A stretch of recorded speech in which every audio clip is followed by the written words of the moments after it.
একবার হলে এইভাবে রান্না করবে।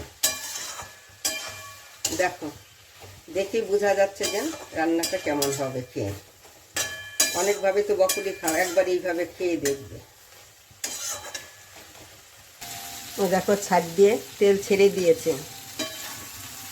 এখন এটা হয়ে গেছে, আমি এখন এটাকে নামিয়ে দেব।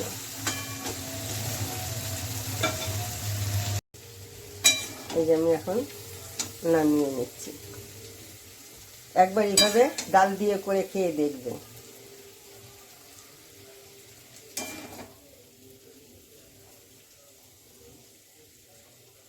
অথবা শুধু পাঁচ মিশানো ডাল না দিয়ে তোমরা শুধু মুগ ডাল দিয়েও করতে পারবে, মুগ ডাল মুসুর ডাল দিয়েও করতে পারবে।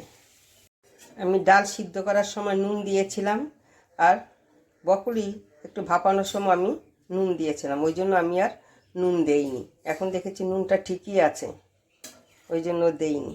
আজকে বকুলি রান্না করব, ওই জন্য আমি জল বসিয়েছি। হালকা একটু গরম করে নেব বকুলিগুলোকে। একটু নুন দিয়েছি, দিয়ে আমি একটু বকুলিগুলোকে দিয়ে দিচ্ছি। কেন অনেক সময় কপি তো এটা নাম পাল্টাইতে পারে, কিন্তু একই জাতীয় জিনিস, ওই জন্য একটু পোকামাকড় অনেক কিছু থাকে, এই জন্য আমি একটু ভাপিয়ে নেব।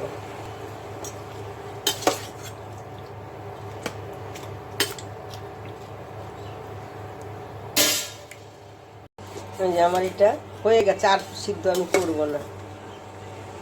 হ্যাঁ, অল্প অল্প সিদ্ধ হয়েই গেছে। এখন আমি এটাকে নামিয়ে দিচ্ছি। এখন এখানে আমি জিরা ফোড়ন দিচ্ছি। তেলটা গরম হয়েছে, এখন জিরা ফোড়ন দিচ্ছি। আর দিচ্ছি আমি এই যে রসুন, কয়েকটা টুকরো করে রেখেছিলাম, এই কয়েকটা রসুন ফোড়ন দিলাম। এখন দিয়ে দিচ্ছি আমি এই যে পেঁয়াজ, মোটামুটি সাইজের মাঝারি সাইজের দুটো পেঁয়াজ। আর দিয়ে দিচ্ছি তিনটা কাঁচা লঙ্কা। যে যেমন ঝাল খাবে সেই অনুযায়ী দেবে। এই যে পেঁয়াজটা একটু লালচে লালচে হয়েছে, খুব একটা বেশি লাল হয়নি, রসুনটা বেশি লাল হয়েছে। এখন আমি এখানে দিয়ে দিচ্ছি এই যে বকুলিগুলো।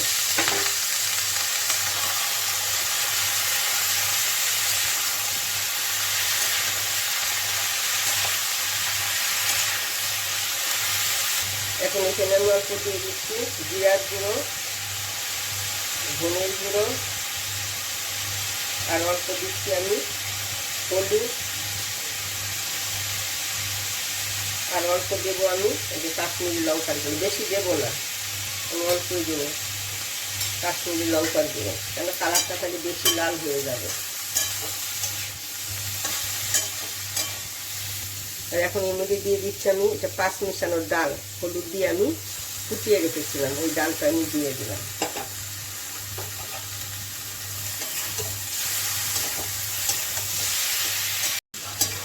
এই যে এরকম হয়েছে। এখন আমি একটু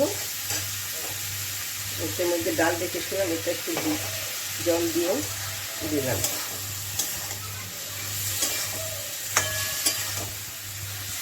অতিরিক্ত ডাল দেবে না, তাহলে শুধু ডাল ডালই মনে হবে।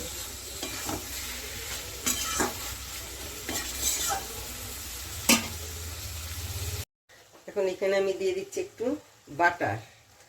আমি যেভাবে রান্না করছি এইভাবে একবার করে দেখবে। সবসময় তো সব কিছু একইভাবে রান্না ভালো লাগে না, এইভাবে একবার করে দেখবে, খেতে ভালোই হয়। ভালো মানে খুবই ভালো হয়। বকুলিটা সিদ্ধ করার সময় নুন দিয়েছি, ডাল সিদ্ধ করার সময় নুন দিয়েছি, ওই জন্য আমি আর নুন দেইনি। নুনটা ঠিকই আছে বলে আর দেইনি।